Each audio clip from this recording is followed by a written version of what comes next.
Hey guys, tonight we're going back to the early morning hours of February 14th, 2000, to a quiet stretch of farmland north of Shelby, North Carolina. A 9-year-old girl named Asha Degree got out of her bed sometime after her father checked on her at 2:30 in the morning. She picked up a book bag she had quietly packed with a few sets of clothes and some small things that mattered to her, and she walked out the front door of her family's home into a storm. The rain was heavy and the wind was strong. Somewhere out on Highway 18 in the dark, 2 different drivers saw a small child walking alone along the shoulder of the road, and then she was gone. She has never been seen again. Before we settle in for this one, take a moment to like the video and subscribe, but only if you genuinely find value in what we do here. No pressure and no guilt. And thank you, truly, for all of the case suggestions. We're also now on Spotify, so the link is in the description if you would rather listen there. Now, dim the lights. Get comfortable. This is a long one, and Asha's story deserves to be heard carefully and all the way through. She was the kind of child who was frightened of dogs, who stayed close to home, who cried with her teammates when her basketball team lost a game. Her mother has said more than once that she never in her life thought Asha would walk out of that house. More than 2 decades later, the people who loved her still keep her picture on the walls. Have you ever wondered what could move a careful, frightened 9-year-old to step out into a storm in the middle of the night, alone, with a bag she had packed days in advance? Have you ever wondered what the people searching for her might have missed in those first uncertain hours? And after a quarter of a century, after the backpack and the billboards and the long silence, are we finally close to understanding what happened to her? To begin to answer any of that, we need to go back to the beginning, to who Asha was before that night. Let's start there. Asha Degree was born on the 5th of August, 1990, in Shelby, North Carolina. Her parents, Harold and Akila, had been married just under 2 years by then, and there is something quietly tender in the date they chose for their wedding. They were married on Valentine's Day in 1988. It is a small detail, the kind you might pass over without a second thought, except that 12 years later that same day on the calendar would become the worst day of their lives. But we will get to that. For now, picture a young family in a rural pocket of the American South, building an ordinary and good life. Harold worked as a dock loader at a plant called Pittsburgh Plate Glass. Akila worked at a manufacturing plant nearby, where she helped build pianos. These were steady jobs, the kind that ask a lot of your body and your hours and give you back a paycheck and a roof and not much room for extras.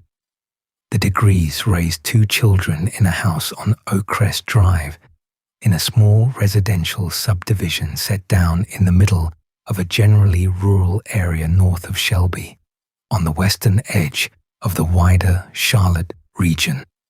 If you have ever driven through that part of North Carolina, you know the landscape: low rolling fields, stands of pine and hardwood, 2-lane roads that run straight for a while and then bend without warning. Old brick houses set back from the road, the kind of place where neighbors know your car and your church knows your name, and a child can grow up feeling that the world is mostly made of familiar faces. Asha had an older brother named O'Brien. He was born in 1989, a little more than a year ahead of her, which made the 2 of them close in age and close in the way that siblings who share a bedroom often are. They shared a room in that house on Oakcrest Drive. They went to the same school. They moved through the same small orbit of family and faith and routine that their parents had so carefully built around them. And that word, carefully, matters here. Because the Degrees were protective parents, and they were protective on purpose. This was the year 2000, and the world outside was changing in ways that frightened a lot of parents. Ikea would say later, in an interview years afterward, that it seemed like every time you turned on the television, there was another story about some stranger who had lured a child away over the internet. So the Degrees made a decision. They kept their children close. They built a life for Asha and O'Brien that revolved around three things: family, church, and school. And they did not let much of the outside world pass the edges of that. They did not even have a computer in the house. There was no open door to strangers, no screen glowing in a bedroom at night, none of the quiet ways that danger can slip into a home without anyone noticing. Ikila has said that Asha handled all of this well. She was not a child who chafed against the limits her parents set. She was, by every account from the people who knew her, cautious and shy. She was content to stay inside the lines that had been drawn for her, content to be close to home, close to her family. And there is one detail that her mother has repeated over the years that tells you almost everything you need to know about the kind of child Asha was. She was scared to death of dogs, terrified of them. The sight of a strange dog could stop her in her tracks. Hold on to that detail, because it is going to matter later, and it is going to matter in a way that has haunted this case for more than 2 decades. A child who was afraid of dogs, a child who stayed close to home, a child whose own mother said plainly, "I never thought she would go out of the house." Let's talk about who Asha was when she was simply being a kid, because she was very much a kid, and a bright one. She was in the 4th grade at Falston Elementary School, which sat a short drive from home. By the accounts of the people who taught her and played with her, she was a good student and a soft-hearted girl, the kind of child who felt things deeply and cared about the people around her. She had a younger cousin she doted on. She went to Macedonia Missionary Baptist Church, where her family worshipped, and a relative would later recall seeing her there, helping out, doing the small jobs that church children do. But the place where Asha really came alive was on a basketball court. She played for a youth team, and she was not just a player. She was a star point guard. If you have ever watched youth basketball, you know that the point guard is the one who runs the show. The point guard handles the ball, sets the pace, decides where the play is going to go. It is a position for a child who is quick and confident and willing to take charge, which tells you that the shy, cautious girl who was afraid of dogs had another side to her, a competitive side, a side that came out when she had a ball in her hands and a game to win. And here is where the story of Asha's last ordinary weekend begins to take shape, because that last weekend was, in part, a basketball weekend. Let's walk through it slowly, because these are the last normal days of her life, and they deserve to be looked at with care. The second week of February in the year 2000 was a 3-day weekend for the children of Cleveland County. The schools were closed on Friday, the 11th, but Harold and Akila still had to work that day, the way working parents do, school holiday or not.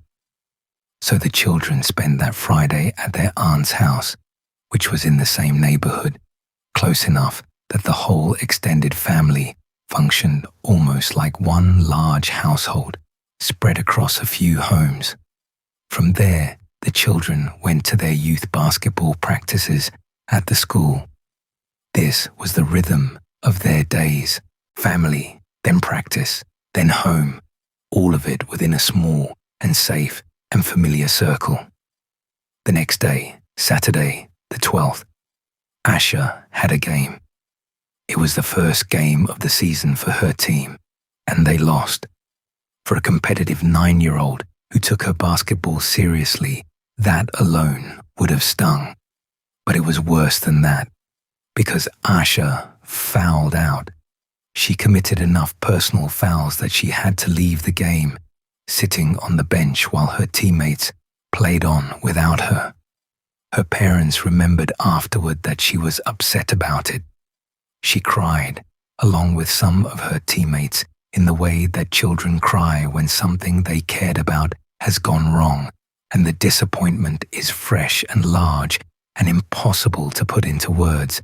Now, I want to be careful here, because over the years, some people have looked at that lost game and that fouling out and tried to build it into something it may not have been.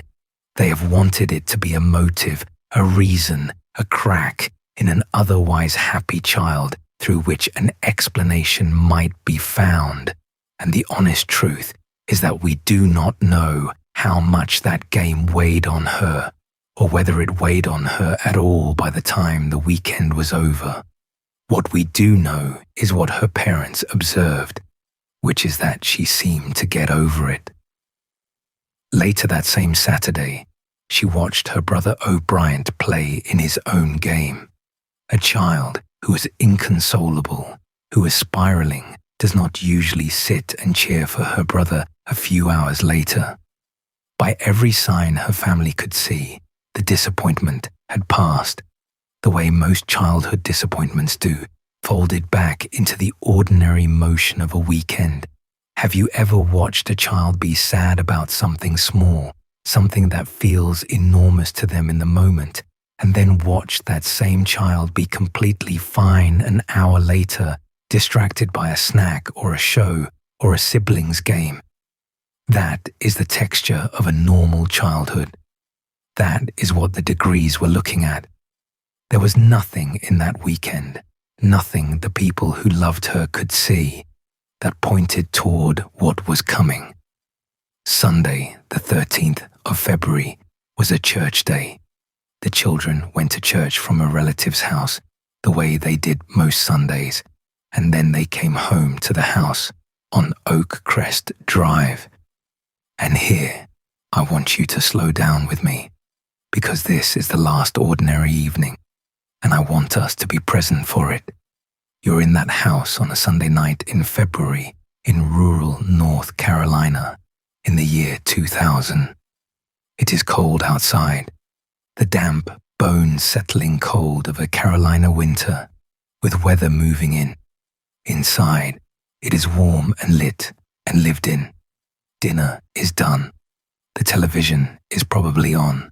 Two children who have spent the weekend at relatives' houses and at basketball games are tired in the good way that children get tired. And around 8 o'clock that night, both Asha and O'Brien go to bed in the room they share. There's nothing remarkable about any of it. It is the kind of night that happens 1,000 times in a childhood and is never remembered, because there is no reason to remember it. It is just a Sunday. It is just bedtime. It is just two kids asleep in their beds while their parents move quietly through the last hours of the evening. Almost an hour after the children went to bed, the power went out across the neighborhood. It was not a dramatic thing. There had been a car accident somewhere nearby, and the power lines were affected, and the lights simply went off the way they sometimes do in a storm or after a wreck. For a few hours, the Degree house sat dark and quiet, along with all the other houses on the street. The power came back on at 12:30 in the morning, and when it did, Harold got up and checked on his children. He looked into their room and saw both of them, Asha and O'Brien, asleep in their beds. This was a father doing the small, automatic, loving thing that parents do, making sure his kids were where they were supposed to be before he let himself rest. He saw them. They were there. Everything was as it should be. Harold stayed up a while longer, and then, shortly before he went to bed himself at 2:30 in the morning, he checked on them again. And again, he saw both of his children asleep in their room. 2 checks, 12:30 and 2:30. Both times, Asha was in her bed, where a 9-year-old who was afraid of dogs and afraid of the dark world outside was supposed to be. This is one of the details that makes Asha's story so difficult to hold, because her father did everything right. He checked on her, not once but twice, in the middle of the night. The second time, barely more than an hour before everything came apart. He went to bed believing both of his children were safe and asleep down the hall. There was no open window, no sign of trouble, no reason for a tired father to lie awake worrying. He had seen her with his own eyes at 2:30 in the morning, and somewhere in the quiet that followed, in the dark hours after 2:30, Asha Degree got out of bed. Her brother O'Brien, who was 10 years old, would later remember something. He recalled hearing Asha's bed squeak. That sound, the small protest of a child's bed frame as weight shifts on it, is the last trace of his sister that O'Brien carries from that night. He did not get up. He did not call out. Why would he? It was the middle of the night, and the most natural thing in the world is for a sleeping child to roll over, to shift, to make the bed creak. He assumed she was simply changing positions in her sleep, and he let himself drift back down into his own rest. He was a 10-year-old boy in his own bed in the dark. There was no reason on earth for him to think anything was wrong. But Asha was not changing positions. Asha was getting up.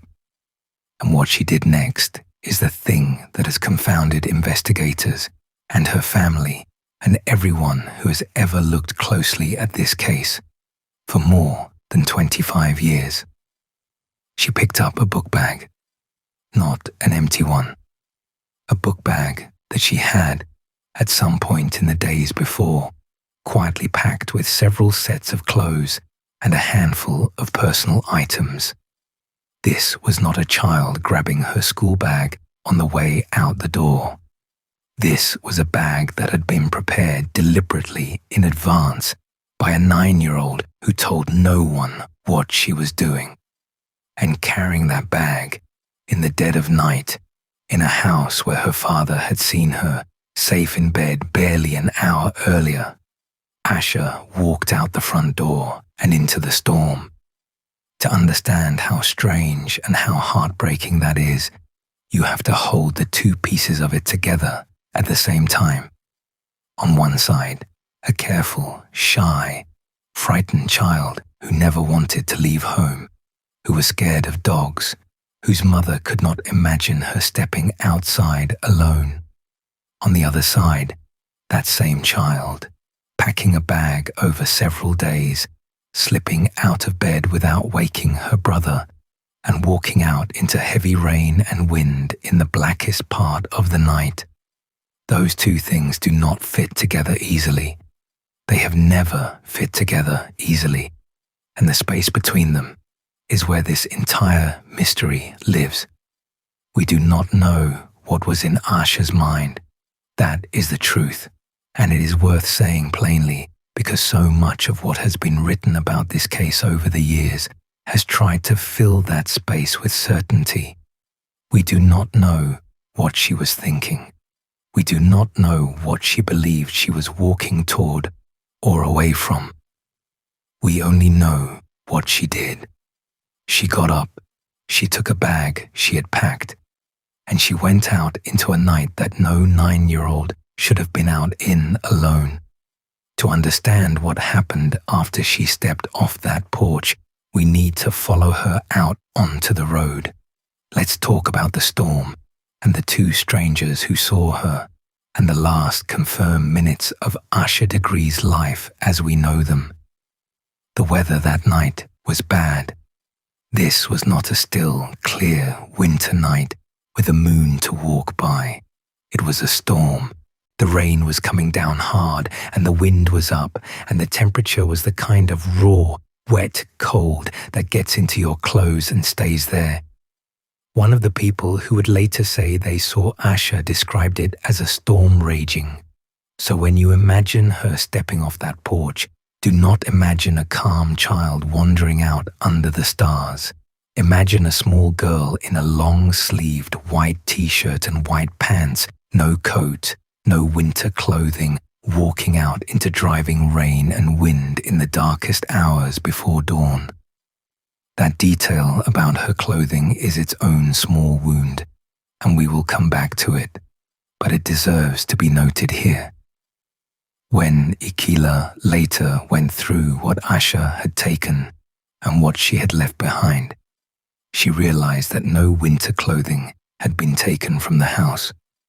On one of the coldest, wettest nights of the year, a child who had carefully packed a bag for some journey she had in mind did not take a coat. There's something about that, about a 9-year-old's understanding of what she might need, that is almost unbearably young. The Degree home sat off Highway 18, the 2-lane road that runs north and south through that part of Cleveland County, and it was along Highway 18 that Asha was seen. Picture that road at 4 in the morning in a February storm. There is no street light out there. The asphalt is black and slick and shining wherever a passing pair of headlights catches the rain. On one side, the woods come close to the shoulder. On the other, open fields stretch off into the dark. At that hour, almost no one is out. The few vehicles on the road are people with somewhere they have to be before sunrise, truck drivers and early shift workers moving through the rain with their wipers going and their thoughts somewhere else. Sometime between 3:45 and 4:15 in the morning, 2 of those people saw something that did not make sense.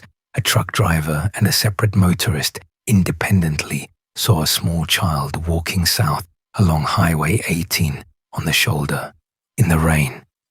She was just north of where Highway 18 meets Highway 180, a child, alone, on foot, in a storm, at 4 o'clock in the morning.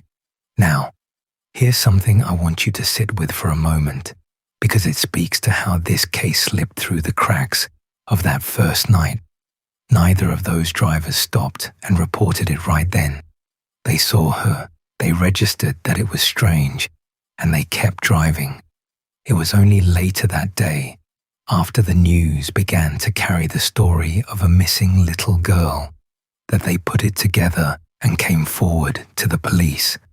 And honestly, it is hard to blame them too much. Think about how disorienting it would be to pass a small figure on a dark rural road at that hour. Your headlights sweep across her for a second or two. Your tired mind tries to make sense of it. And then she is behind you in the dark, and you're already a quarter mile down the road. By the time the thought fully forms, the moment is gone. One of those drivers, the motorist, did more than just pass her by. He has said that something about it nagged at him. It struck him as strange that such a small child would be out by herself at that hour, in that weather. So he did something that most people, half asleep and running late, would not have done. He turned his car around. He went back. He has described circling that stretch of road 3 times, trying to get another look at her, trying to understand what he was seeing. And on one of those passes, he saw her react to him. As his car came toward her, Asha left the roadside and ran into the woods. She ran off the shoulder and into the tree line and was gone, swallowed up by the dark and the rain. Have you ever wondered what she was thinking in that moment? A car slowing near her, coming back around. A stranger's headlights finding her again and again on an empty road. For a shy, frightened child, that would have been terrifying. And so she did what a frightened child does. She ran from the stranger into the only cover there was, the woods. The motorist could not have known he was the last person who would ever report seeing Asha Degree alive. He was a stranger trying to do the decent thing, slowing down to check on a child who should not have been there, and his approach is very likely the thing that sent her off the road and out of sight forever. There is a terrible, accidental cruelty in that, and it is no one's fault. He was trying to help. The sheriff at the time, a man named Dan Crawford, would later say that investigators were fairly confident the child those drivers saw was Asha. The descriptions the witnesses gave were consistent with what the family knew she had been wearing. Both drivers placed her in the same area, heading the same direction, south along Highway 18. It lines up. The small figure in white on the shoulder of that road, in the rain, was almost certainly her. So let's take stock of what we actually know, and let's be honest about where the solid ground ends. We know Asha was asleep in her bed when her father checked at 2:30. We know that sometime after that, she got up, took a packed bag, and left the house. We know that between roughly 3:45 and 4:15 in the morning, she was walking south along Highway 18 in a storm, more than a mile from her home. And we know that when a car approached her and circled back, she ran into the woods. After that, the confirmed record of Asha Degree's life simply stops.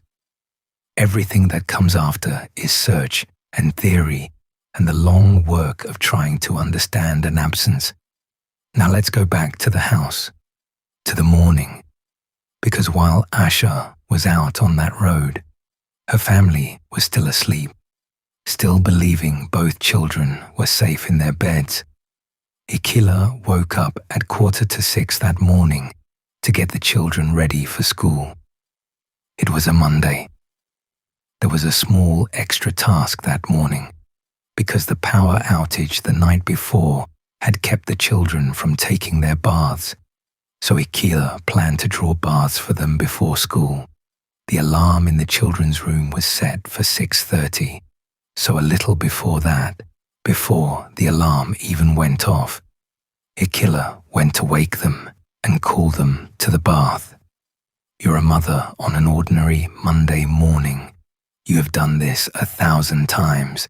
You open the door to your children's room expecting to see the two shapes you have seen every morning of their lives, and you see one.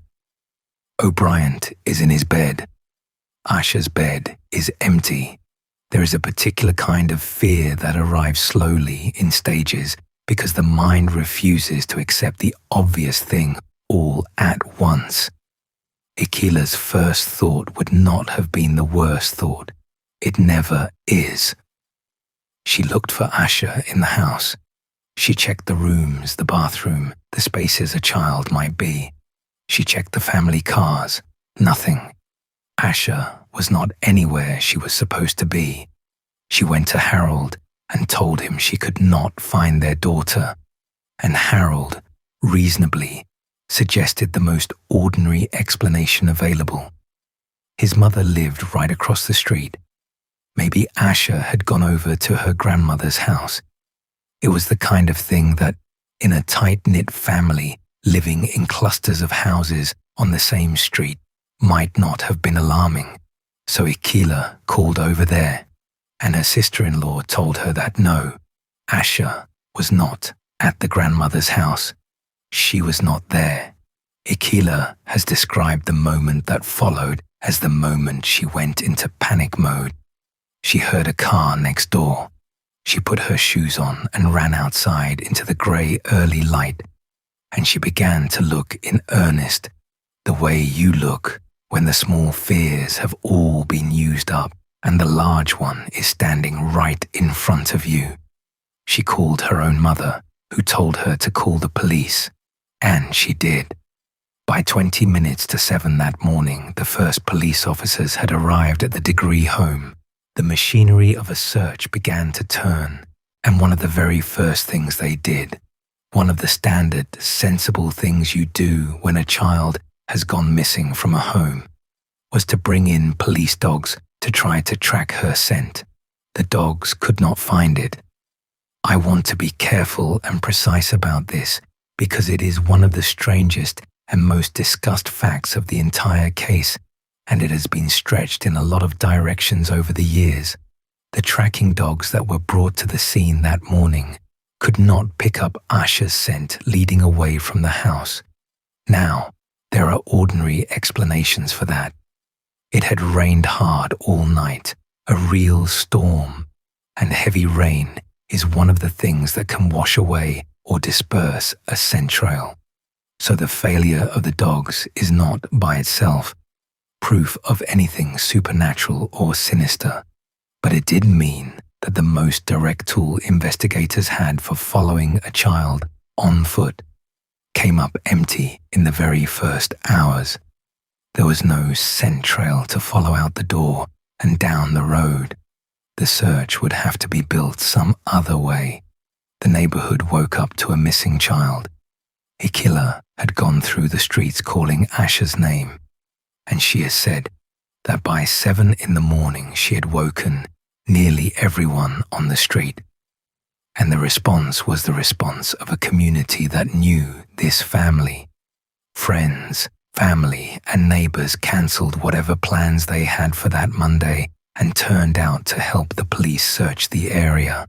The pastor of the family's church came to the house, and other clergymen from the area came too, to sit with Harold and Akila, to pray with them, to do the thing that is sometimes the only thing left to do, which is to be present with people in the worst hour of their lives.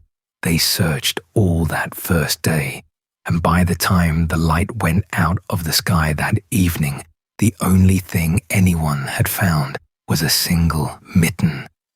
And when it was shown to Akila, she said it was not Asha's. It did not belong to her daughter, which fit with what she already knew, that no winter clothing had been taken from the house. So even the one small item turned up on that first day led nowhere. It was just a stray mitten in the wet grass, belonging to someone else. Let's talk about what they found on the second day, because it is the first real physical trace of Asha along that road, and it tells us she made it some distance on her own. On February 15th, the day after she vanished, searchers found something near where the motorist had seen her run into the woods. There was a business along the highway with a shed on its property, and inside that shed, searchers found a small scattering of things. There were candy wrappers, there was a pencil, there was a green marker, and there was a yellow hair bow.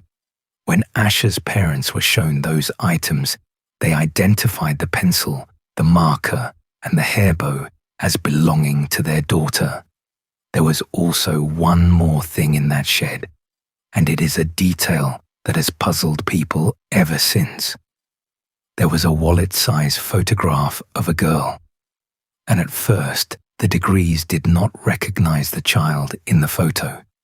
It was later reported that the girl in the picture was actually a friend of Asha's, which would make sense of why it was among her things, but in that first moment, it was simply an unidentified photo of a child found alongside a missing girl's belongings, and you can imagine how unsettling that would have been.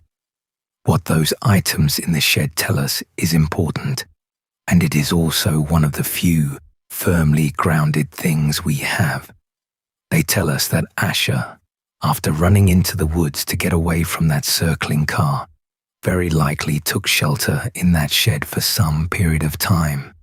A child, soaked and cold and frightened in the dark, found a roof and crawled in under it, and at some point opened her bag and ate some candy and maybe waited. The image of that, a 9-year-old huddled in a roadside shed in the middle of a storm, eating candy in the dark, is one of the hardest images in this whole case to carry, because at that point she was still alive, still herself, still close enough to home that she might have been found if anyone had known to look. But no one knew.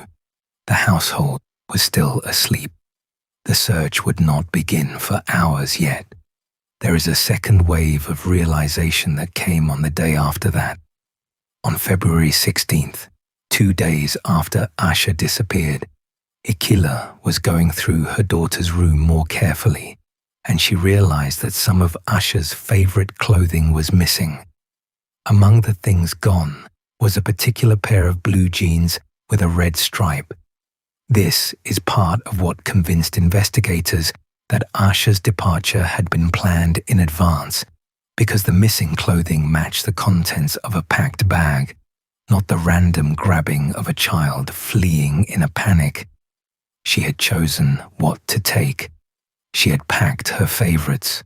Over some span of days before that night, a 9-year-old had quietly assembled the things she wanted to bring on whatever journey she imagined she was making. The search went on. It was not a small effort, and that is worth saying clearly, because in the years since there has been a lot of criticism, some of it fair, about how this case was handled, but the initial search was substantial. Investigators and volunteers put in something like 9,000 work hours, combing a radius of roughly 2 to 3 miles around the spot where Asha had last been seen. They posted flyers all over the area. They chased down around 300 leads, everything from possible sightings to tips about abandoned houses and old wells where a child might have fallen or been hidden. They worked it hard, and they found nothing. After about a week, the active search was called off. Sheriff Crawford stood in front of the cameras and said something that, in its plainness, captures the whole agonizing shape of those first days. He said they had never gotten that first good substantial lead. They had a missing child, a road, a storm, 2 driver sightings, a few items in a shed, and after that, a wall of silence. He urged the media to keep telling Asha's story because he understood, even then, that public attention might be the only thing that could shake something loose. By the 22nd of February, the sheriff announced that he was taking the search long range. The local effort to physically comb the woods and fields around her home had reached its limit. Both the Federal Bureau of Investigation and North Carolina's State Bureau of Investigation had become involved, and Asha's information was entered into the national databases of missing children. The case was no longer just a frantic local search. It had become, officially, a long-term investigation into the disappearance of a child, the kind of investigation that can stretch across years and decades, which is exactly what this one would do. But before we follow it into those years, we need to stop and look hard at the central question, the one that investigators wrestled with from the very first days. Was Asha a runaway, or was she taken? Because the answer to that shapes everything that comes after. Let's talk about that question carefully and about why it has never had an easy answer. From the very beginning, investigators kept circling back to one word, and that word was runaway. On its surface, the evidence seemed to point that way. Asha had packed a bag in advance. She had taken her favorite clothes. She had left on her own 2 feet, walking out the door and down the road under her own power. There was no broken window, no forced entry, No sign that anyone had come into that house in the night and carried a child away. Everything about the physical scene said that Asha had chosen to leave, and yet almost everyone who looked closely at the case found that the word runaway did not sit right, because Asha did not fit the profile of a runaway at all. An agent with the State Bureau of Investigation, Bart Burpo, put it simply. He said she was not your typical runaway. An expert from the National Center for Missing and Exploited Children, Ben Ermini, pointed out something that statistics bear out, which is that most children who run away are at least 12 years old. Asha was 9. 9-year-olds, as a rule, do not run away from home in the middle of the night. They do not have the independence for it, or the reason for it, or frankly, the nerve for it.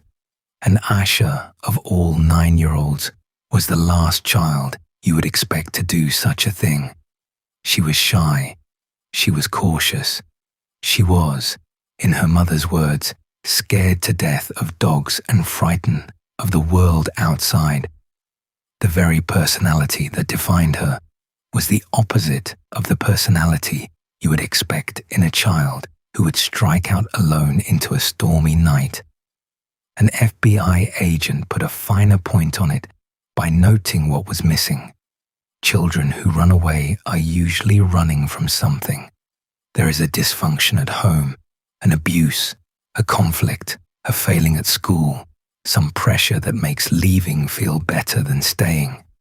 And when investigators looked at Asha's life, they could not find that something. There was no troubled home. By every account, the Degrees were loving, attentive, protective parents. There was no academic crisis. Asha was a good student. The one thing anyone could point to was that lost basketball game, that fouling out, those tears on a Saturday afternoon. And that is simply not enough. Children lose games all the time. They cry, and then they watch their brother's game, and then they go on with their lives. To imagine that a single lost basketball game drove a frightened 9-year-old out into a storm at 4 a.m. is to ask that small disappointment to carry far more weight than it could possibly bear. So investigators were left with a genuine puzzle. And to their credit, many of them have been honest about it over the years. The most likely explanation for how Asha came to leave the house was that she left on her own, for reasons known only to her. But the idea that she simply ran away, in the ordinary sense of a child fleeing a bad situation, did not fit the child or her life, which left a darker possibility hanging over everything. Maybe she left the house intending to go somewhere or meet someone. Maybe she got off track in the storm. And maybe, somewhere out on that road or in those woods, someone took her. The working theory that eventually took hold was that Asha left under her own power, for some reason we still do not understand, and was then abducted after she left the home. She walked out a child with a plan, however childish and half-formed that plan may have been, and at some point that night she crossed paths with someone who did her harm. For a long time, that was where things stood. A missing child, a likely abduction, and no good leads. The case did not go cold all at once. It faded the way these cases do, as the days became weeks and the weeks became months, and the world's attention moved on to other things. But the Degree family did not let it fade quietly, and neither did the people working the case. The story went national in those first weeks. About a month after Asha disappeared, her family appeared on national television on a daytime talk show to put her face in front of as many people as possible. Other national programs covered the case as well, including a long-running show dedicated to finding fugitives and missing people. and one of the most watched daytime programs in the country. For a while, Asha Degree's name and face were carried into living rooms across America. Her parents did what so many parents of missing children are forced to do. They turned their private grief into public appeal, sitting under bright studio lights and talking about their daughter to strangers, because every viewer was a potential set of eyes, a potential tip, a potential miracle. In March of 2000, the authorities put up a full-size color billboard along Highway 18 near where Asha was last seen. It carried her image and her information, looming over the same road she had walked down in the rain. That billboard, in various forms, would become a permanent fixture of the case, a fixed point in the landscape where her family and her community could direct their hope and their grief. There were gestures from unexpected corners too. In May of 2001, a stock car racer named Travis Kittleson put an image of Asha on the hood of his race car for an event near Concord, North Carolina, broadcast live on television. He said he saw it as a chance to put Asha's picture in front of a huge audience and maybe, with any luck, help bring her home. There's something genuinely moving about that, a racing driver deciding that the most valuable real estate he had, the hood of his car in front of a live television audience, should be given over to the face of a missing little girl he had never met. And then, in August of 2001, about 18 months after Asha vanished, came the discovery that changed the shape of the case. It is the single most important piece of physical evidence in the entire investigation, and it raised as many questions as it answered. Workers on a construction project off Highway 18 in Burke County, near the town of Morganton, found Asha's book bag, and here is the first detail that matters. Morganton is about 26 miles north of Shelby, 26 miles. Remember that Asha was walking south on Highway 18 when she was seen. Her bag was found buried far to the north, a distance no 9-year-old walked on foot in a storm. The bag did not get there on its own, and it did not get there with a walking child. Someone moved it. Someone with a vehicle carried that bag roughly 26 miles up the highway and put it where it was found. The second detail is the way it was found. The book bag was not simply dropped or discarded by the roadside. It was wrapped in 2 black plastic garbage bags, sealed and buried at the construction site. That is not the behavior of a child. That is the behavior of someone trying to hide something, someone who took deliberate steps to make sure that bag would not be found, double bagging it in plastic and putting it in the ground. A construction worker happened to dig it up by chance. If that project had not broken ground in that exact spot, the bag might still be buried there today. The worker who found it said it had Asha's name and phone number on it, which is how it was so quickly connected to the missing girl. The FBI took the book bag to its laboratory in Quantico, Virginia, for forensic analysis. And then, for a long time, the public heard very little about what was inside it. The contents were held closely, which is standard practice in an active investigation, because the details of evidence are often the very things used to test the truth of a tip or a confession. It was not until February of 2020, on the 20th anniversary of Asha's disappearance, that the FBI publicly confirmed 2 specific items that had been inside that bag, and both of them are strange. The first was a children's book by Dr. Seuss called McElligot's Pool. The second was a T-shirt featuring the band New Kids on the Block. And here is what makes those 2 items so unsettling. Neither of them appeared to have belonged to Asha. before they turned up in her bag. The book, investigators determined, had come from the library at Falston Elementary School, Asha's own school, but it had not been checked out to her. So how did a library book that was not hers end up in a bag she packed at home in the middle of the night?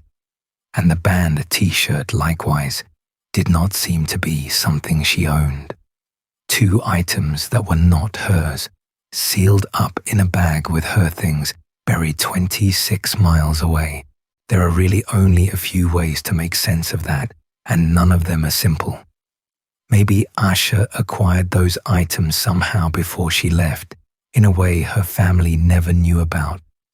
Maybe someone else put them in the bag, either before or after she disappeared. The library book in particular has eaten at investigators for years, because a book from her own school's library, not checked out to her, sitting in her bag, suggests a connection to someone or something at that school, or some exchange that no one ever documented. In 2018, detectives made a public appeal specifically about these 2 items, the Dr. Seuss book and the band t-shirt, asking anyone who recognized them or knew how they might be connected to Asha to come forward. An investigator called them vital clues.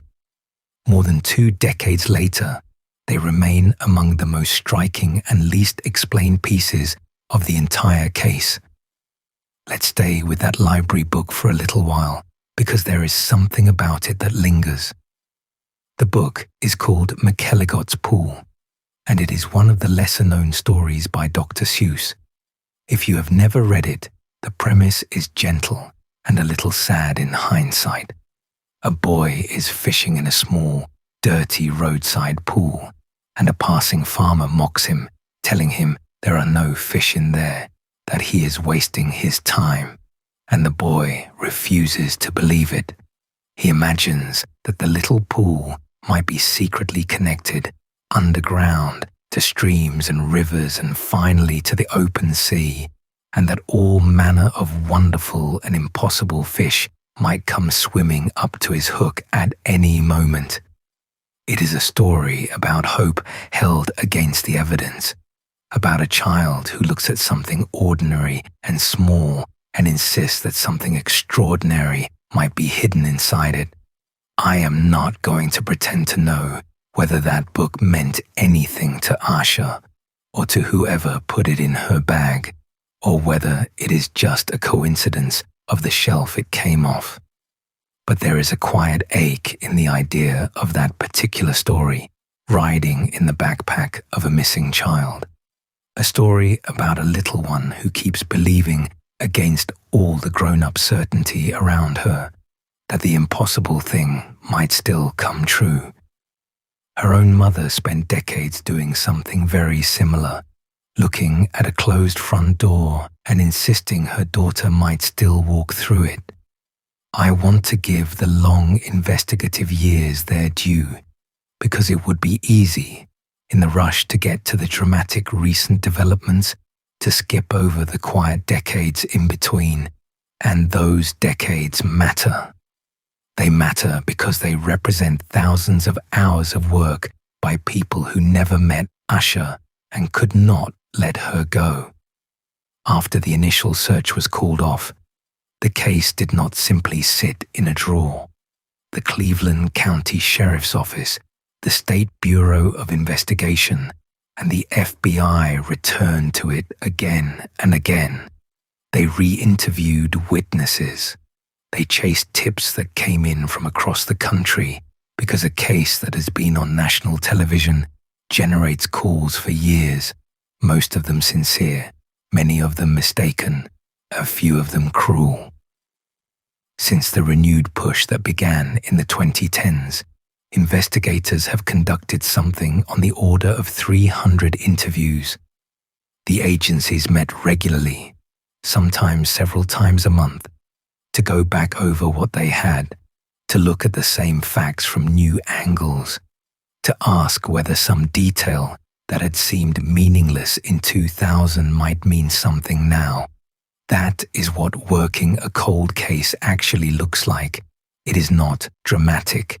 It is patient, repetitive, often discouraging work, performed by people who keep a child's file open long after the cameras have gone.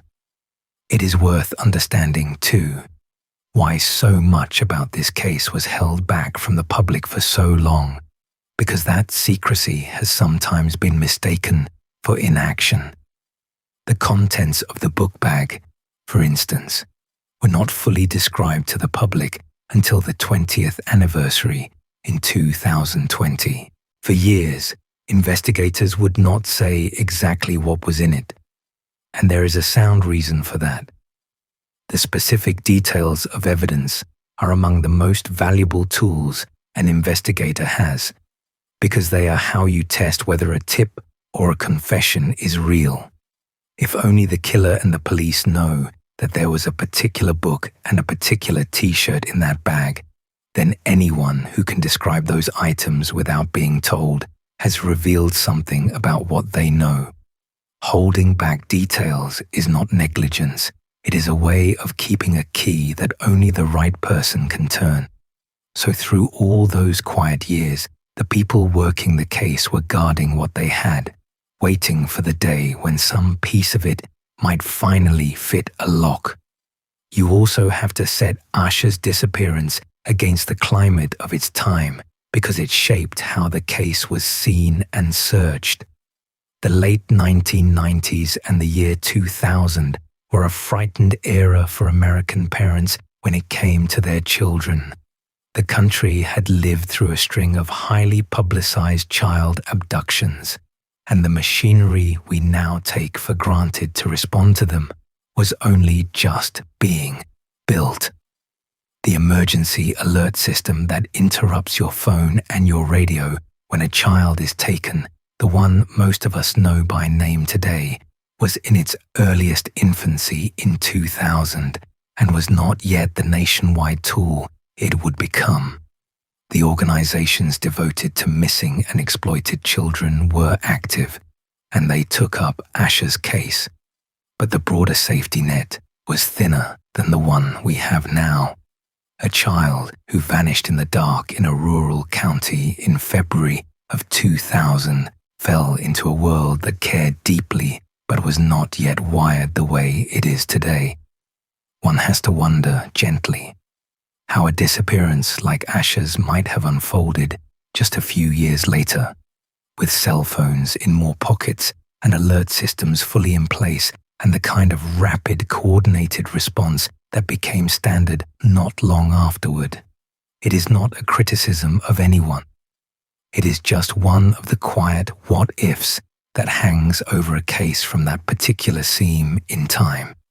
And through all of it, the family kept doing the work that families of the missing are forced to do, the work of being their own public relations department for a grief they never asked for. They sat for interviews. They appeared at anniversaries. They cooperated with every new wave of investigation, opened their lives to scrutiny again and again, because anything less might have meant letting Asha slip further into the past. There is an exhaustion in that which is hard to fully convey. Most people, after a loss, are allowed to close the door and grieve in private. The Degrees had to keep the door open on purpose for decades, because the open door was the only thing keeping their daughter's case alive. Every year, they had to relive the worst day of their lives in public, in front of cameras, in service of the faint hope that this might be the year someone finally came forward. I want to pause on the geography for a moment because it tells a quiet story of its own. Asha was last seen walking south. Her bag was found buried to the north, 26 miles away. The things found in the shed, the candy wrappers and the hair bow and the pencil, were close to home, within that first stretch of her walk. So the physical evidence splits into two zones. There is the close zone, near where she ran into the woods, which is consistent with a frightened child on foot. And there is the far zone, 26 miles up the road, which is consistent only with a vehicle and an adult and an intention to conceal. The distance between those two zones is, in a sense, the distance between the last moment anyone knows Asha was alive and acting on her own, and the actions of whoever it was that came after. The years that followed the discovery of the book bag were a long procession of leads that rose and fell and led nowhere. In 2004, acting on a tip that reportedly came from an inmate at the county jail, the sheriff's office began digging at an intersection in a place called Lawndale. They were looking for Asha's remains. What they found instead were bones, and the bones turned out to be from an animal. Another door that opened onto nothing. In 2005, 2 North Carolina companies put Asha's image on their work vehicles, a water and restoration company and a waste collection company, carrying an age-progressed photo of how she might look as she grew, created by the FBI, on dozens of trucks driving around the region. The idea was simple and decent. Put her face where people will see it. Keep her from being forgotten. The Degree family, for their part, refused to let her be forgotten, and they refused in ways that were both practical and profoundly loving. In 2008, they established a scholarship in Asha's name, so that a deserving local student could be helped each year in her memory. Think about what that means. In the middle of an open wound that never closed, Asha's parents chose to turn her name into something that would do good for other children year after year. They also began holding an annual walk, starting from their home and ending at the billboard along Highway 18, near where Asha was last seen. It was a way to keep the public's attention and to raise money to fund the ongoing search, and it was also, surely, a way to keep moving, to put one foot in front of the other along the same road their daughter had walked, and to do it surrounded by people who cared. There is one small, aching detail about that walk. It was originally held on February 14th, the anniversary of the day Asha vanished, which was also, of course, Valentine's Day, the same day Harold and Akila had been married. But in later years they moved the date to the 7th and then to the 6th of February. And the reason they gave is one of the most quietly heartbreaking things in this entire story. They felt it was not fair to the people who came to walk with them to turn Valentine's Day, a day that is supposed to be about love, into a day of grief. Even in their own sorrow, they were thinking about other people's hearts. That is the kind of family the Degrees are. Pictures of Asha decorated their house, both the real photographs of the daughter they remembered and the age-progressed images that imagined the young woman she might have become. And Akila said something in one of those quiet middle years that has stayed with everyone who has followed this case. She said, "I fully expect her to walk through the door. That is a mother's hope, held against all the odds and all the evidence, year after year. The front door her daughter walked out of in the dark, the door she fully expected her to walk back through someday. The official investigation, meanwhile, kept finding new life. In February of 2015, on the 15th anniversary, the FBI announced that its agents, along with the Cleveland County Sheriff's Office and the State Bureau of Investigation, were re-examining the case and re-interviewing witnesses. They announced a reward of up to $25,000 for information leading to the arrest and conviction of whoever was responsible for Asha's disappearance, and a community group added $20,000 more. 15 years on, the case was being worked again with real energy. A little over a year later, in May of 2016, that renewed investigation produced a genuinely new lead, and it is one of the more concrete leads in the case. The FBI disclosed that Asha may have been seen getting into a car that night along Route 18, near where she was last seen. They described the vehicle as a dark green automobile from the early 1970s, possibly a Lincoln Continental Mark IV, or possibly a Ford Thunderbird from the same era. It was an older, distinctive car, and it had rust around its wheel wells. For the first time, there was a specific vehicle attached to the case, the kind of detail that someone, somewhere, might recognize. A dark green 1970s luxury coupe with rusted wheel wells is not a car you forget, and it is not a car that blends in. In September of 2017, the FBI brought in its Child Abduction Rapid Deployment Team, a specialized unit to assist in Cleveland County.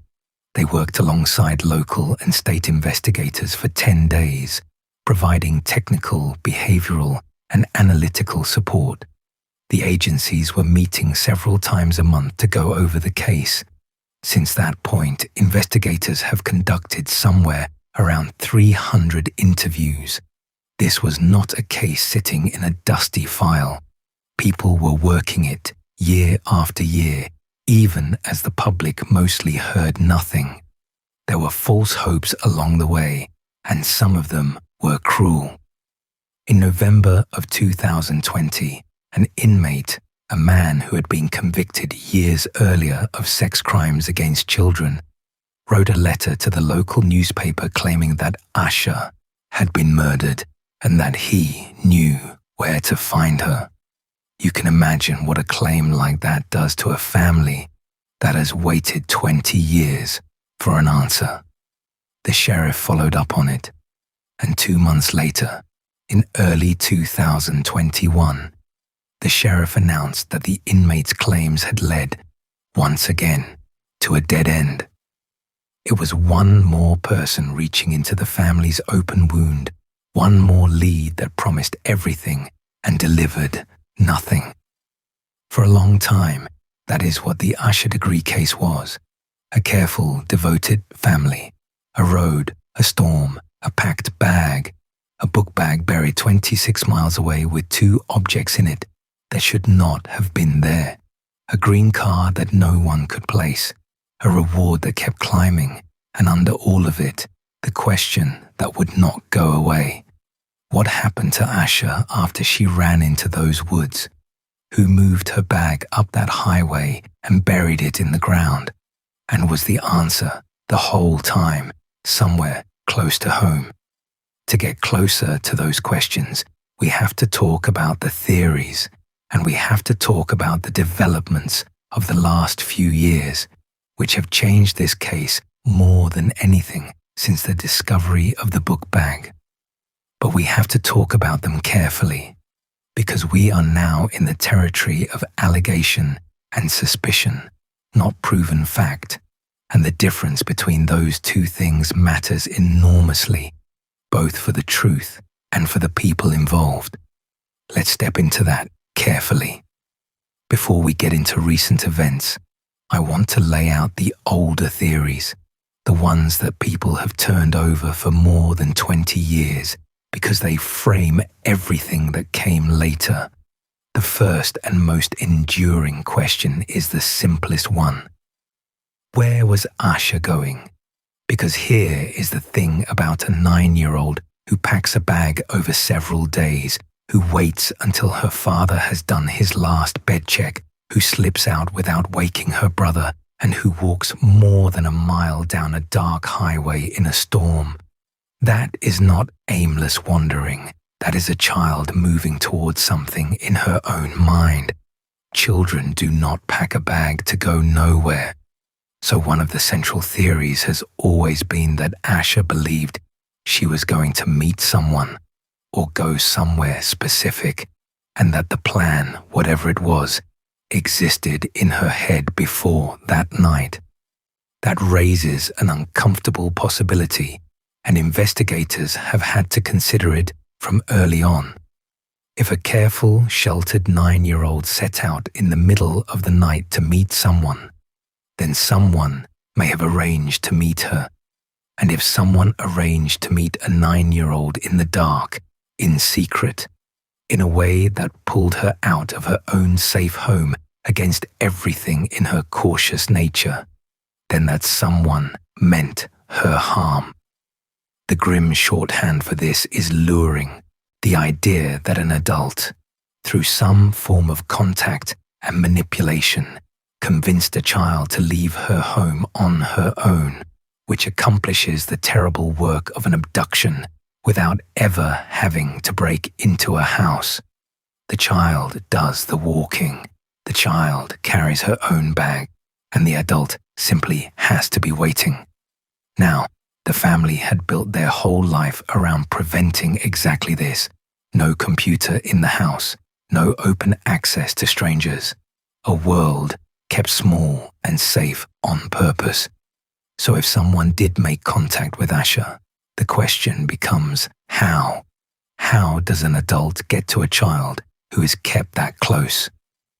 And the honest answer is that the contact would almost have to have come through the small, trusted world the Degrees had built, through people who are already inside the circle of family, church, school, and neighborhood.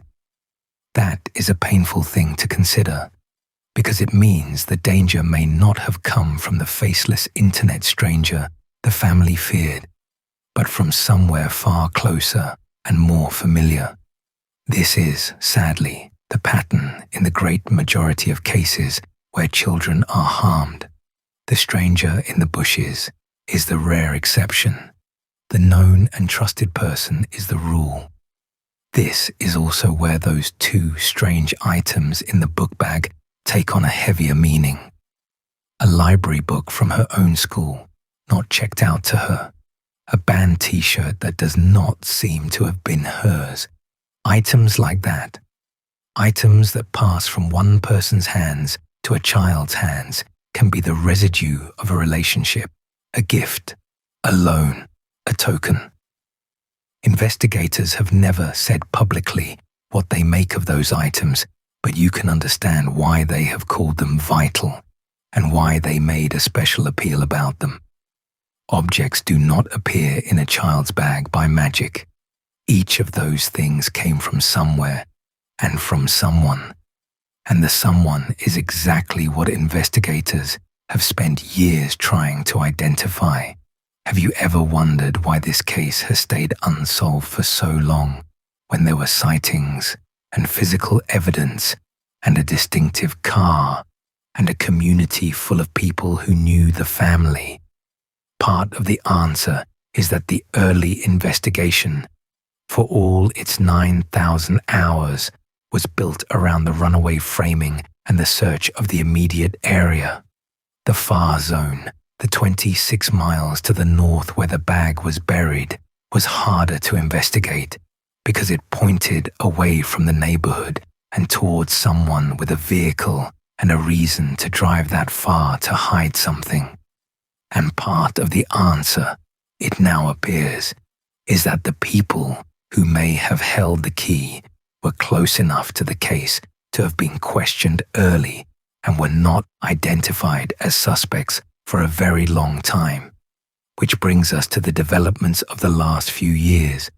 And this is where I have to ask you to listen, especially carefully, because the distinction between what is alleged and what is proven is the most important thing in this entire section. Everything I am about to describe comes from search warrant applications and law enforcement statements. Search warrants lay out what investigators believe and what they are trying to find. They are not verdicts. They are not convictions.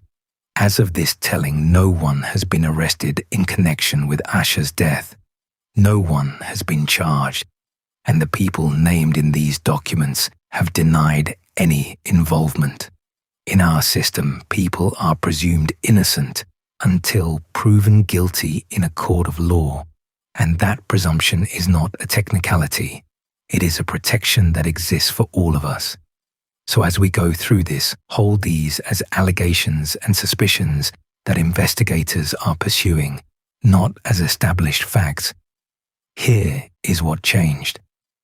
After more than 2 decades of dead ends, the investigation appears to have turned a corner on physical evidence, specifically on DNA.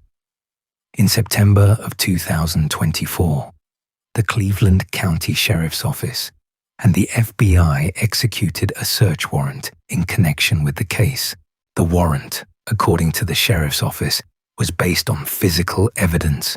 No human remains were found at the site, but investigators seized a number of items of interest, including an old green car, a 1960s model. And the warrant documents revealed, for the first time publicly, 2 enormous shifts in the case. The first was that investigators now believed Asha had been the victim of a homicide, and that her body had been concealed. After all those years of hoping, however faintly, that she might somehow be found alive, the official posture of the investigation had become that Asha was killed and that someone hid her. The second shift was that the documents identified specific people that investigators suspected, a local married couple, and pointed toward their family. The court documents allege a possible DNA connection, and this is the heart of the new case. According to the warrants, when forensic testing was done on items connected to Asha, certain results pointed towards specific individuals. The documents allege that a hair recovered from Asha's undershirt appeared to match the DNA of a young woman who, at the time Asha disappeared, was 13 years old. The documents also allege that items from the book bag returned evidentiary results linking DNA to that same individual and to a man. Now, I want to be measured about what DNA can and cannot tell us, because this is where a lot of coverage rushes ahead of the evidence. The presence of someone's DNA on an item does not, by itself, prove how it got there or when. DNA can transfer in many ways, but investigators clearly regard these results as significant enough to reclassify the case and to name suspects. And that is a major development after 24 years of nothing. The theory that the warrants lay out, as it has been reported, is that the daughters of this local family may have been involved in Asha's disappearance, and that because 2 of those daughters were teenagers at the time, 16 and 15 years old, while the third was 13, investigators believe that adult assistance from the parents would have been necessary to carry out and conceal what happened. That is the alleged framework. A family, the children possibly involved in the event itself, the parents possibly involved in hiding it. I want to stress again that this is the theory contained in investigative documents, not a proven account of what occurred. As this became public, the case drew the kind of attention it had not seen in years, and with that attention came people willing to talk. According to a later wave of search warrants made public in early 2025, a man came forward and told investigators about something he said he had witnessed years before. He said that in the mid-2000s, he had spent time at bars and parties with the daughters of this family, and he described one party in particular, at which he said the eldest daughter, extremely intoxicated, was sobbing and made statements that she had killed Asha Degree. He said that another of the sisters told her sharply to be quiet. Investigators gave this man a polygraph examination to test what he was reporting, and according to the warrant, he passed it. I have to flag two things about that, in fairness. First, a drunken statement at a party, recounted years later by a third party, is exactly the kind of evidence that has to be treated with enormous caution. People say things when they are intoxicated and distraught that are not true. Memory degrades. Accounts shift. Second, polygraph results, the so-called lie detector, are not admissible as evidence in court in most states, including North Carolina, precisely because their reliability is so disputed. So the fact that this man passed a polygraph tells us that investigators found him credible enough to pursue, but it does not establish that what he reported actually happened. It is a thread, not a conclusion. The 2025 warrants reportedly revealed other troubling material as well. There were text messages between people connected to the family, obtained through an earlier search warrant, and according to reporting on those documents, the messages included a striking line, something to the effect of, "The theory is I did it." Out of context, a line like that sounds damning, but text messages, like everything else here, can be ambiguous. People discuss the suspicion swirling around them. People speak sarcastically or defensively, or in reference to what others are saying about them. Investigators clearly found these messages significant enough to include in their filings, but a single line pulled from a text thread is not the same as a confession, and it has not been tested in any courtroom. There was also, in the documents, an allegation that one of the individuals connected to the case had at some point been seen digging a deep hole, described as chest deep, on a property in the Shelby area, and the searches continued into the spring of 2025. In April of that year, investigators searched a property that had once been owned by a key figure in the investigation in a neighboring county. Over this same stretch, the reward for information climbed, from the long-standing figures of the past up to $75,000, and then to $100,000, as authorities and the community tried to shake loose the one piece of information that might finally bring Asha home. So that is the shape of where the case has moved. A reclassification to homicide, alleged DNA connections to members of a local family, a reported drunken statement, ambiguous text messages, searches of homes and properties and vehicles. It is, without question, the most movement this case has seen in a quarter of a century. And yet, I have to come back to the thing that has to be said clearly and more than once. As of this telling, no one has been charged. No arrest has been made. The family that has been named has denied any involvement in Asha's disappearance. And remarkably, even after all of this, investigators have stated that there is no known prior connection between this family and the Degree family, no established relationship, no documented link between the world the Degrees so carefully built and the people now under suspicion.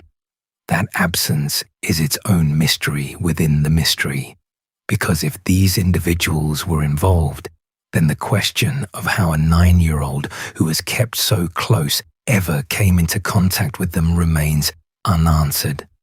I know that is frustrating.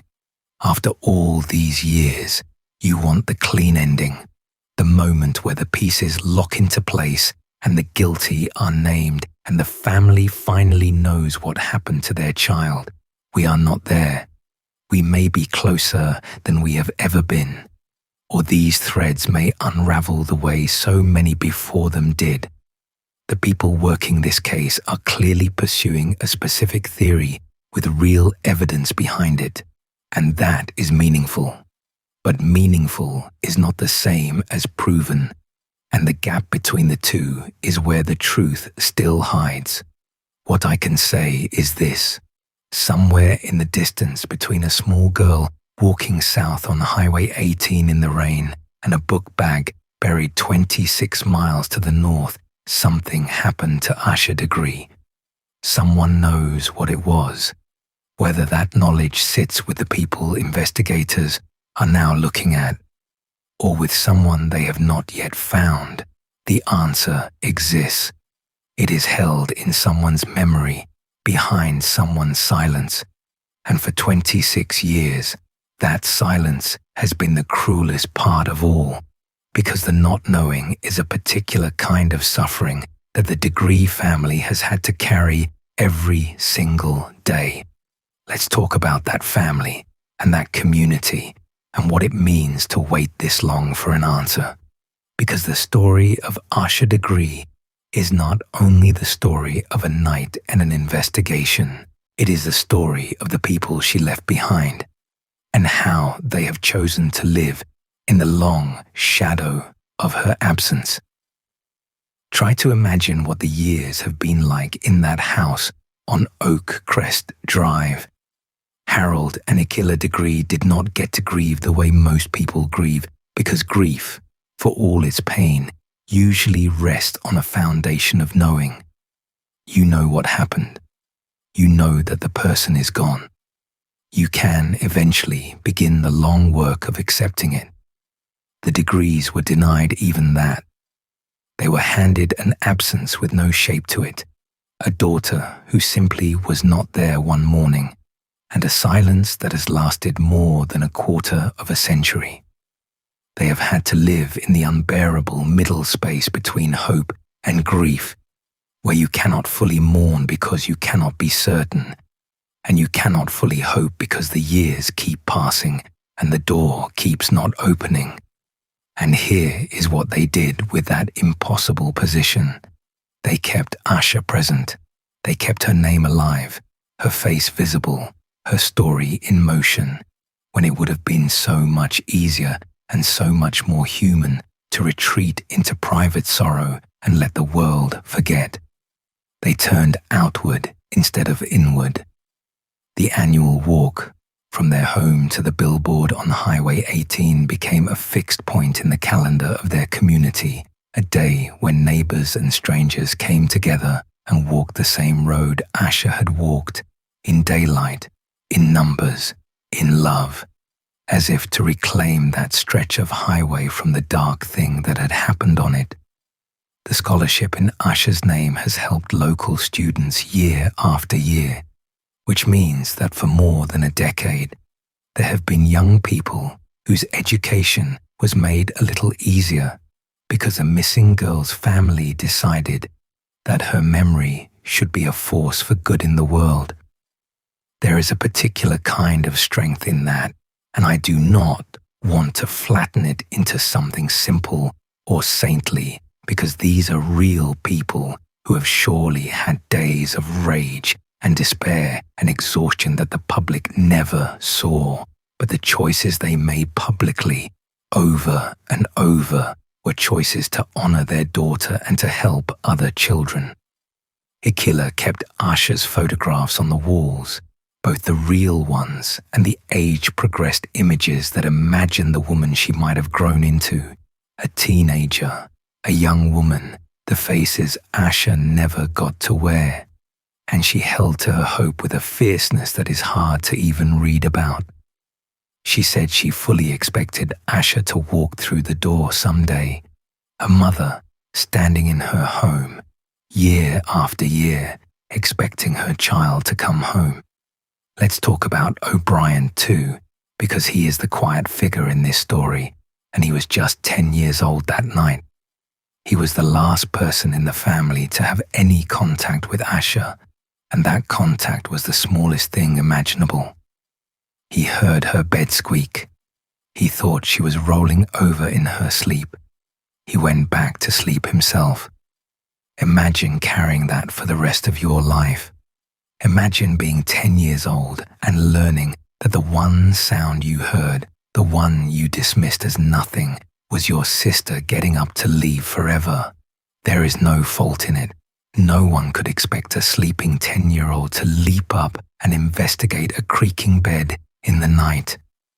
But the human heart does not always listen to reason about these things, and O'Brien grew up as the brother of a missing girl, in a home shaped around her absence, carrying a memory that was both precious and unbearable. He lost his sister and his childhood in the same night. The community around the Degrees did not forget either. Shelby and the surrounding parts of Cleveland County held Asha as one of their own. She has a nickname there that has followed her through the decades. People call her Shelby's sweetheart. There is tenderness in that name, and there is also a kind of collective claiming, a town deciding that this child belongs to all of them and will not be allowed to fade. The billboards have stayed up and been renewed. The rewards have climbed, funded in part by people who never met Asha but could not bear to do nothing.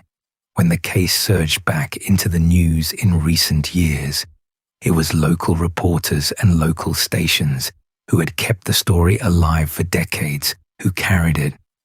Because in that part of North Carolina, Asha Degree never became an old story. She stayed present, the way a missing tooth stays present, a gap you cannot stop feeling. I want to address something directly now, because Ikila herself raised it, and it would be a failure of honesty to leave it out. In an interview years ago, Asha's mother spoke about the fact that her daughter's disappearance had not received the sustained national attention that some other missing children's cases received, and she connected that, plainly, to the fact that Asha was black. She said that missing white children seemed to get more attention, and that she did not understand why, and that if you asked the people deciding what to cover, they would say it was not about race, and she did not believe them. She said she had common sense. This is a real and documented pattern, and it has a name. Researchers and journalists have written about the way that missing white women and children, especially young, conventionally attractive ones, tend to generate enormous, repeated national coverage, while missing people of color, missing black children in particular, often receive a fraction of that attention for cases that are every bit as urgent and every bit as worthy.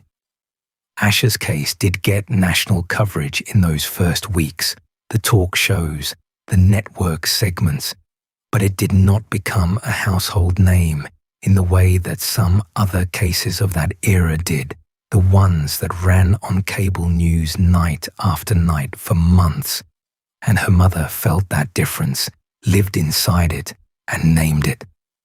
I think the most respectful thing we can do is simply to take her at her word, to acknowledge that she watched the coverage of other cases and saw her own daughter receive less, and to recognize that this is part of Asha's story too, a child who deserved every front page, every broadcast, every hour of national attention, and who, in part because of the color of her skin, did not always get it.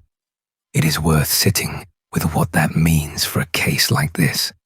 Attention is not a luxury in a missing person case. Attention is a tool. Attention is what generates tips, jogs memories, puts a face in front of the one person who saw the green car or knew about the bag. When a case gets less attention, it gets fewer of those chances. We cannot know how much the disparity in coverage cost the investigation into Asha's disappearance, but we can know that every missing child deserves the full weight of public concern, regardless of who they are or where they come from. and that this has not always been how it worked.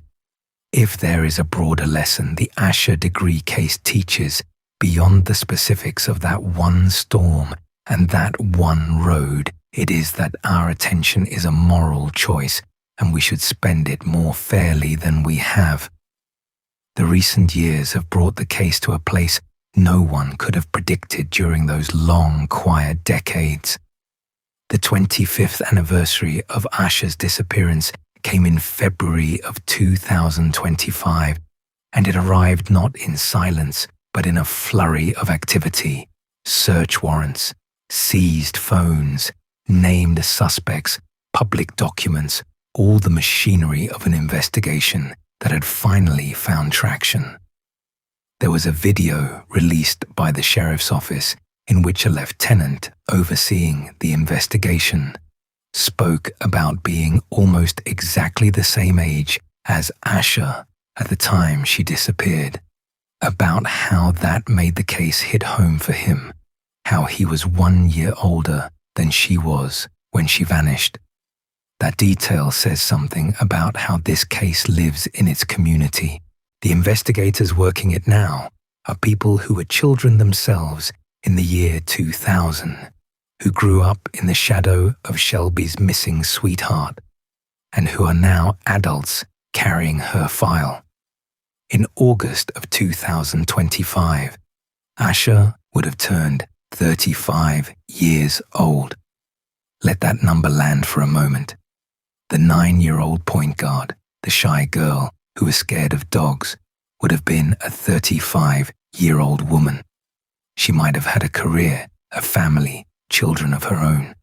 All of the life that was waiting for her on the other side of that storm, 25 and more years of it, simply did not happen. Her family marked the birthday she should have had, and investigators acknowledged what they had come painfully to believe, that Asha did not survive that night, that she was the victim of a homicide, and that her body was hidden somewhere. It has still not been found. As the case stretched into its 26th year in early 2026, the situation remained much as it had been through that dramatic stretch of warrants and searches. Homes and properties and phones tied to a local family had been examined. Suspects had been named in court filings. And still, no one had been arrested. No one had been charged. The family that had been named continued to deny any involvement, and investigators continued to state that they knew of no prior connection between that family and the Degrees. The case sat, as it had so often before, on the edge of an answer without quite reaching one. But it sat there differently this time, because for the first time in a quarter of a century, there were named individuals, physical evidence, and an active homicide investigation, rather than just a cold trail and a fading memory.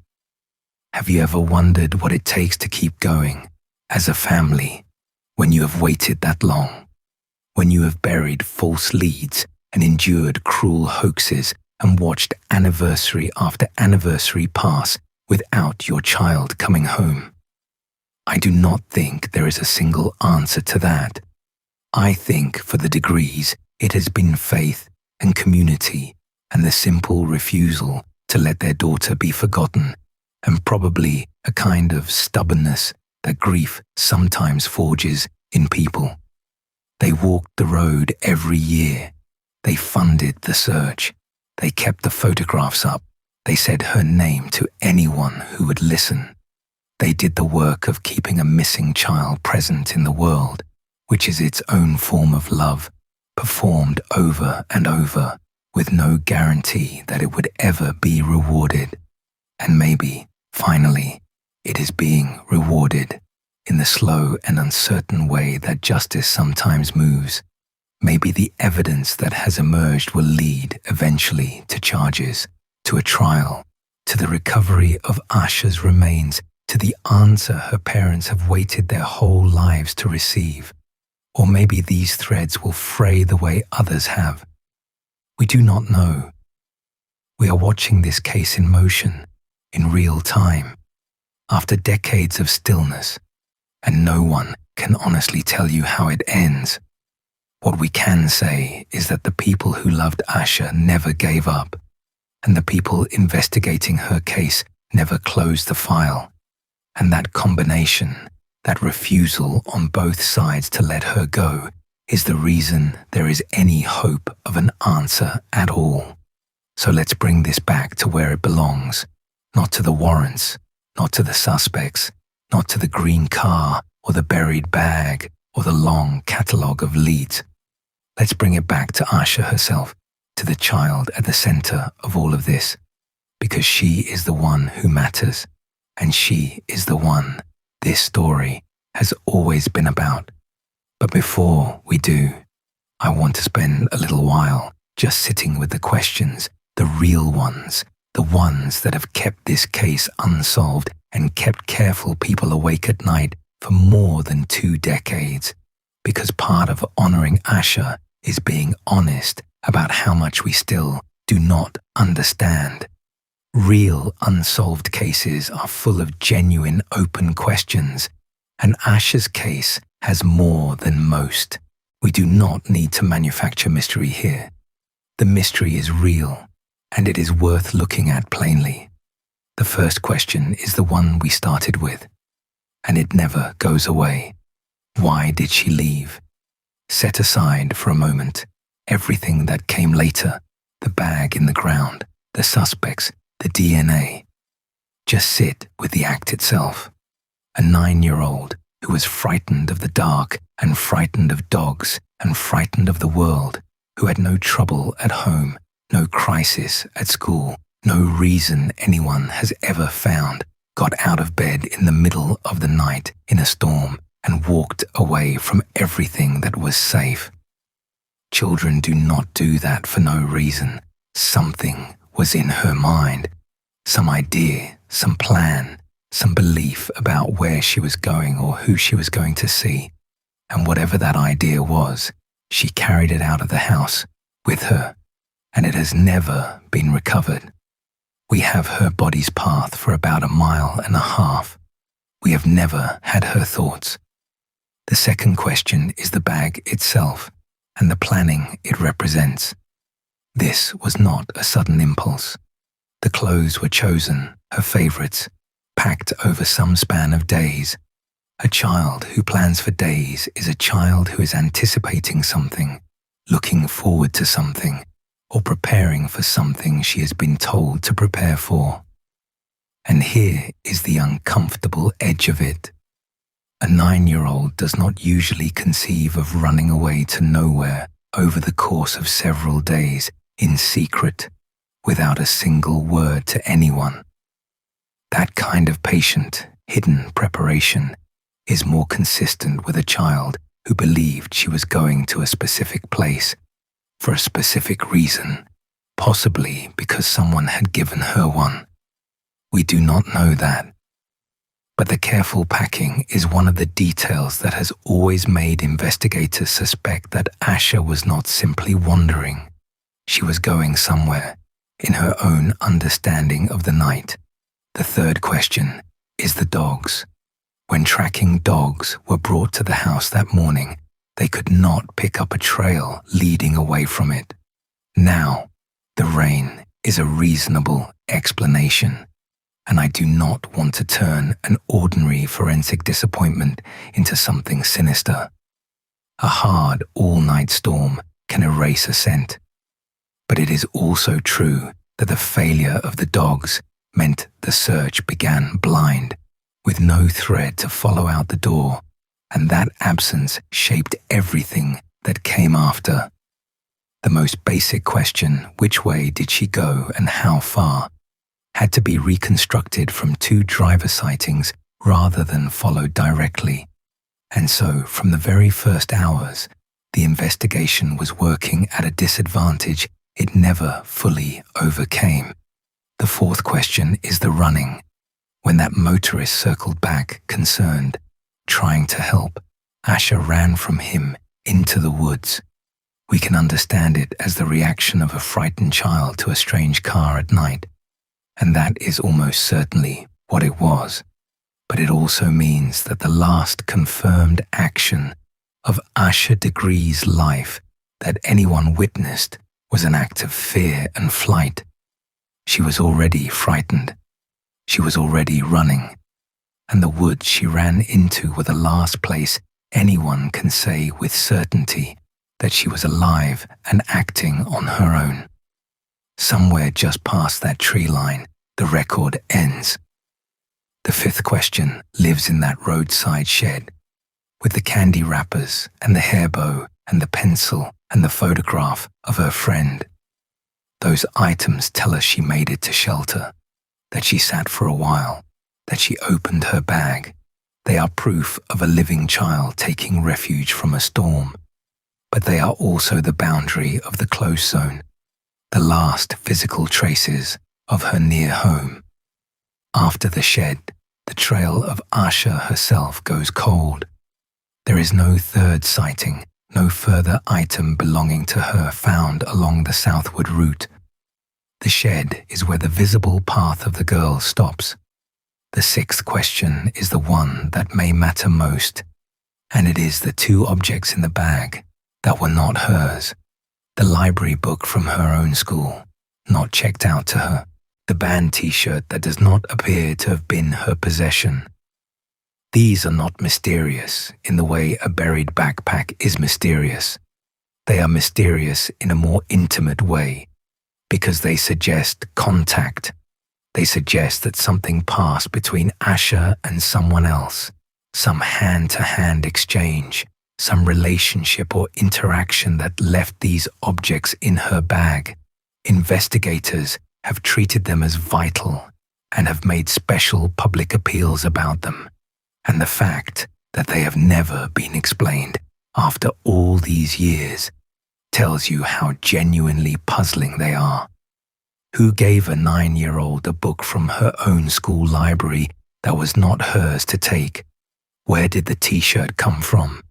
Those two small objects may be the closest thing this case has to a fingerprint of whoever drew Asha out into that night. The seventh question is the geography, and it is the hardest to explain innocently. Asha was seen walking south. Her book bag was found buried 26 miles to the north. A 9-year-old in a storm did not walk 26 miles in the wrong direction and then bury her own bag in 2 sealed trash bags. That bag was carried north by someone with a vehicle, and it was hidden by someone who did not want it found. Everything about the book bag, the distance, the direction, the double bagging, the burial, points away from a lost child and toward a deliberate adult act of concealment. The bag is, in a sense, the place where the story changes hands, where it stops being about what Asha did and starts being about what was done to her. And the eighth question is the one the recent developments have made sharper rather than softer. If the people investigators have named were truly involved, then how did Asha ever come to be in contact with them? Her family kept her world small on purpose. Investigators themselves have said they know of no prior connection between that family and the Degrees. So even in the best current theory of the case, there is a missing link, an unexplained point of contact between a sheltered 9-year-old and the people now under suspicion. That gap is not a small thing.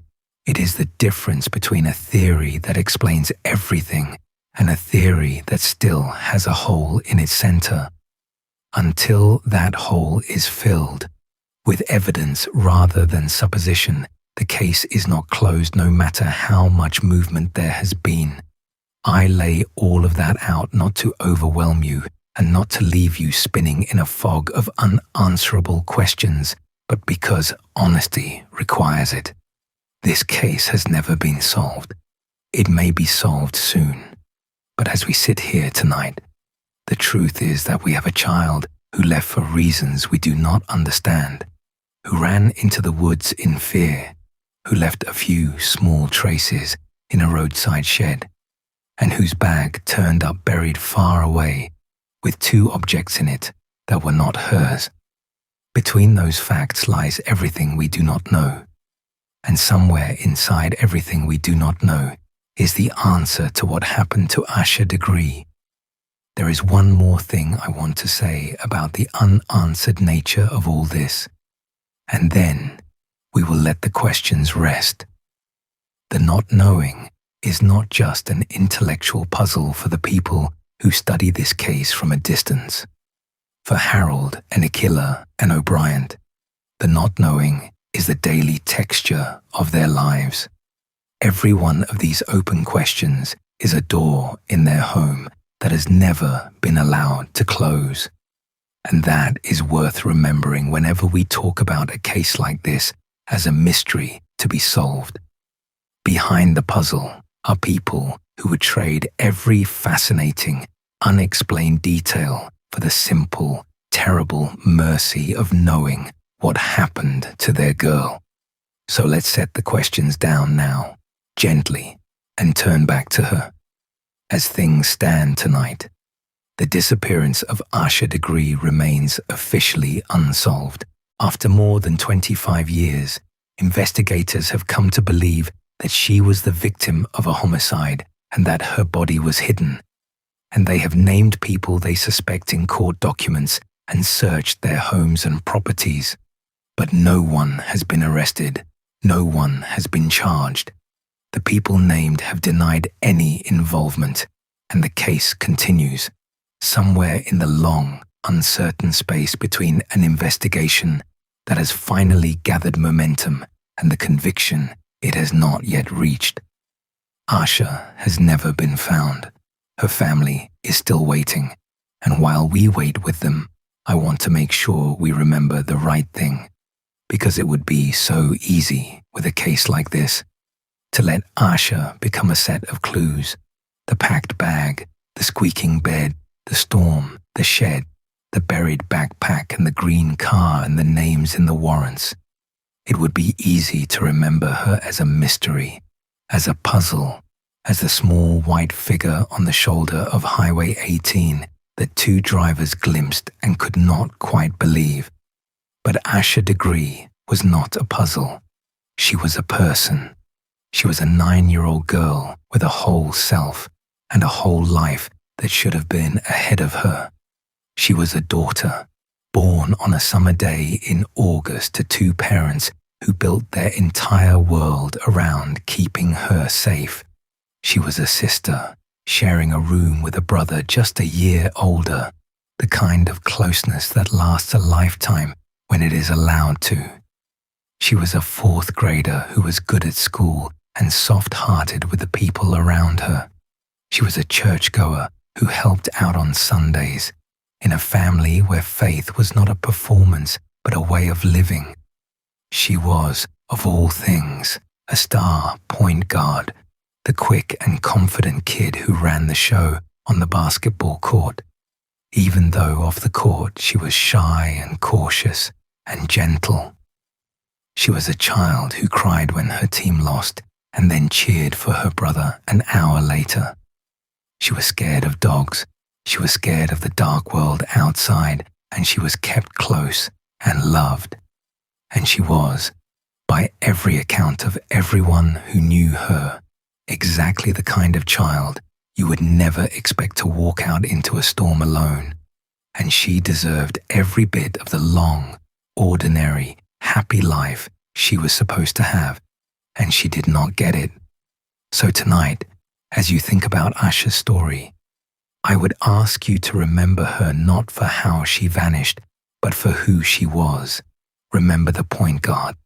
Remember the soft-hearted girl who doted on her little cousin and helped out at church.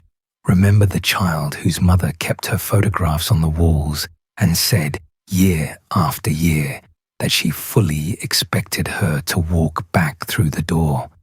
There is a town in North Carolina that still calls her Shelby's sweetheart, and there is a family that still walks the road she walked every year, refusing to let her be forgotten. That refusal is a kind of love, and it is the truest thing in this whole long story. If there is anything to take from a case like this, beyond the sorrow of it, maybe it is a small reminder to pay closer attention to the children in our own lives, and to the ones we will never meet whose faces appear on a flyer or a billboard or a screen. To notice the small girl walking where she should not be, and to do more than glance and drive on. To care about a missing child the same whether their face looks like ours or not. The world is mostly made of ordinary nights, the kind no one remembers. 2 children asleep in a quiet house while a storm moves through. And every so often, on a night exactly like all the others, something breaks, and a family is left to spend the rest of their lives in the gap it leaves. The least we can do is keep paying attention. The least we can do is keep saying her name. Asha Degree was 9 years old. She walked out into the rain on the 14th of February in the year 2000, and she never came home. Her story is still unfinished, and somewhere, someone knows how it ends.